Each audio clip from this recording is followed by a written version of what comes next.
Good morning mga boss. So ngayon ay meron tayong project na naisip para dito sa ating RTL, yung sahuran ng kanilang dumi mga boss. Ito yung kakailanganin natin mga boss. Isang spare na yero or lata. Okay na yan. 8 feet yung haba niyan. Tapos meron tayo ditong nylon cable tie. Tapos yung pang putol ng ating yero. At bumili ako dito mga boss sa Shopee ng ito, gulong. So ayan. So lalagyan natin ng gulong ang ating gagawing sahuran ng dumi para hindi na tayo mahirapan mga boss.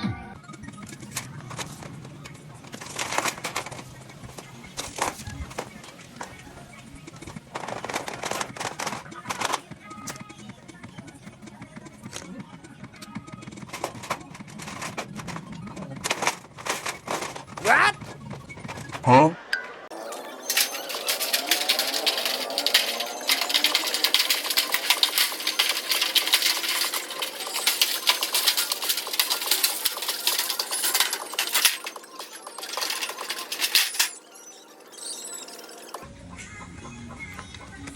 Ngayon mga boss, nalaman ko na mas magandang gamitin yung maliit kaysa sa malaki. Gago!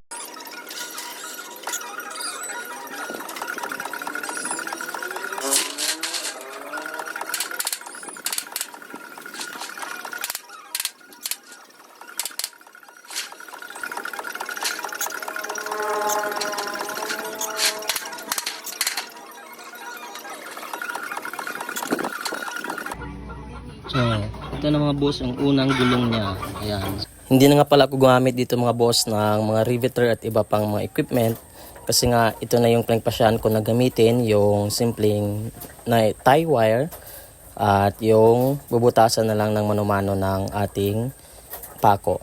So ayan mga boss, kakapit din yan at maganda din yung gamit yung nylon tie mga boss. At syempre hindi ito matatapos ang project mga boss kung wala yung mga makukulit nating mga bodyguard mga boss, featuring Boss Waway and Manding Clemens. Ayan.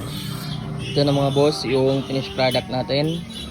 So bawat sahuran ng dumi ay merong 8 gulong mga boss.